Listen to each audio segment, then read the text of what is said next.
Ахой, друзья, я Макс Морель, это канал Велосклад. Если вы следите за моими соцсетями, то в курсе, что на моей Мериде начал скрипеть задний тормоз. Велосипед превратился в ослика, и во время интенсивных торможений его дикое ржание уже пугает пешеходов. Поэтому я решил, что неплохим способом будет просто купить новые колодки и диск.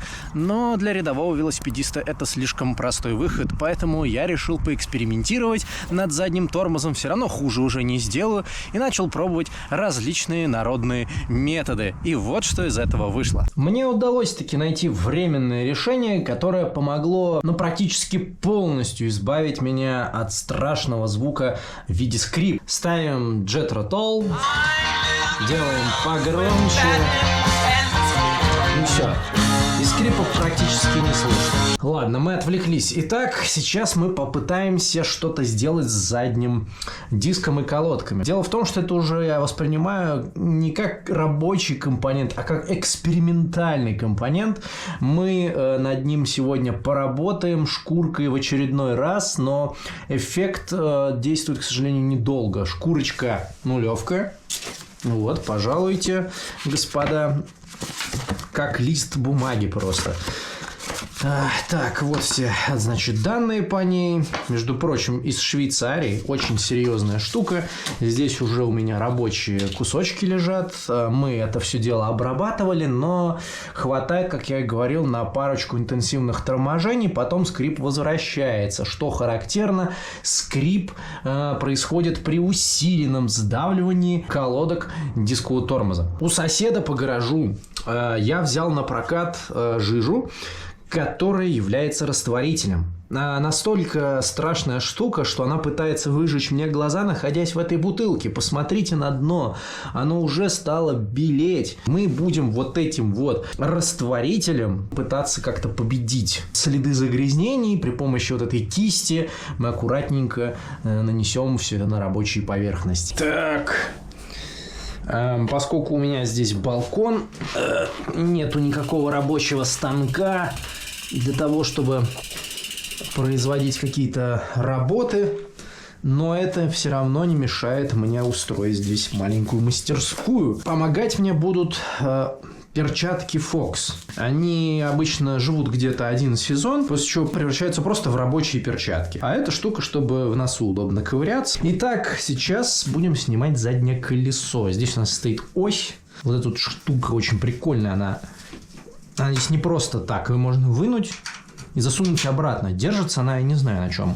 Очень хорошо держится. Кто-то спрашивал, не вылетит ли она. Она не вылетит. И вы можете также раскручивать ось переднего колеса. Оп. Вот, все.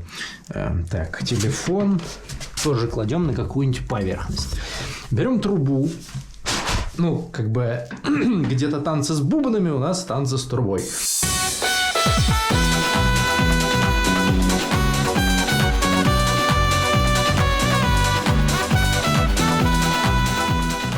Труба не дуется.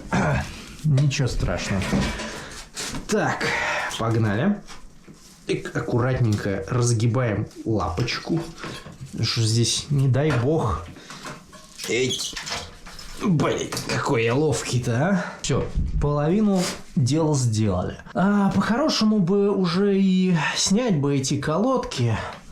Но мне лениво. Вообще суть сегодняшнего ролика как раз в том, чтобы показать, как можно максимально лениво решить эту проблему в домашних условиях. То есть на балконе, не прибегая ни к каким там тру-гаражам, не имея у себя под рукой каких-то мега крутых средств гигиены велосипедной. Кстати, один из подписчиков мне как-то сказал, что нужно попробовать также еще жидкости для прочистки карбюраторов. Но у меня тут, кстати, есть жидкость для очистки датчиков массового расхода воздуха. Она не помогла. Мы работаем со страшной химозой, поэтому работы надо все проводить на открытом воздухе. Поэтому мы выбираем балкон. Блин, даже горловину пластика начинает разъедать. Экспериментальные колодки мне совершенно не жалко. Чувствую себя немного художником.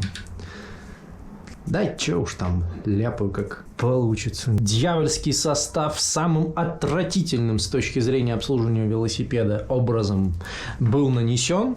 И вот мы наносим эту химию на сам диск. Он уже прокаливался при помощи переносной ручной горелки, но, к сожалению, скрип возвращался километров через 10-15.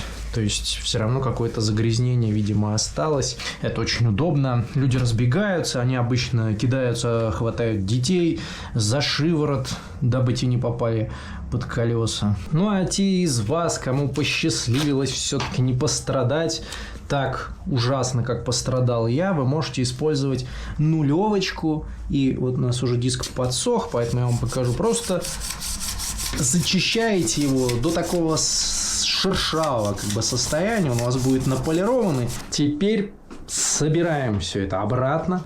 Так, вроде хорошо встал. Так, ось. Посмотрим, работает ли или нет. Проверить не мудрено. Переворачиваем байк и слушаем.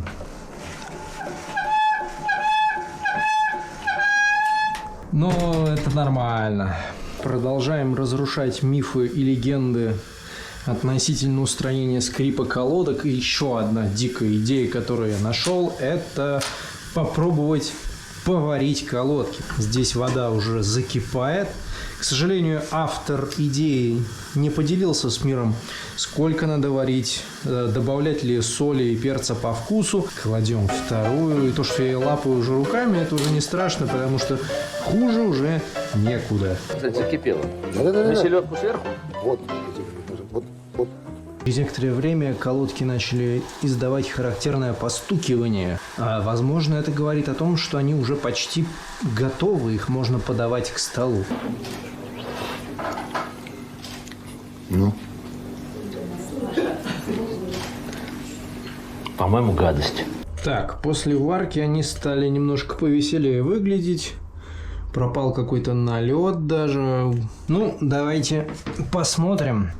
Так, колодочки на своем законном месте. Теперь ставим на место колесо. Честно говоря, уверенности в этом мало. Мне кажется, все равно будет скрипеть. А может быть, стоило подождать, пока колодки как следует покипят, довести их до красноты, как раков, может быть. Напишите об этом в комментарии, мне очень интересно узнать. Ну, все стало хорошо.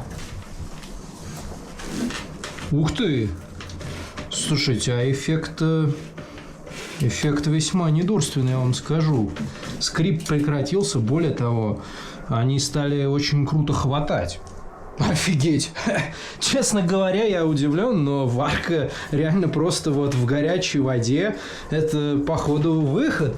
Конечно, на балконе так тестить смысла нет. Надо поехать покататься, но я очень удивлен результатом, если честно. Ответственный момент. Мы находимся в естественной среде обитания гравелиста подмосковного. Я выбрал вот эту вот дорожку, здесь мало машин, и она идет как бы под горку. То есть мы достигнем определенного ускорения и применим ряд торможений. Первым у нас будет экстренное торможение. Уф, я так волнуюсь.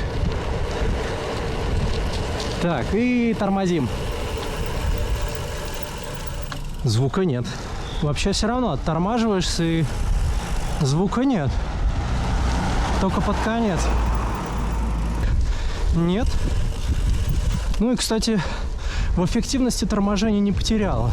Вот под этим деревом, где я начинал ролик, я решил, что здесь его и закончу. И могу вам сказать, что варка в кипящей воде колодок действительно помогла.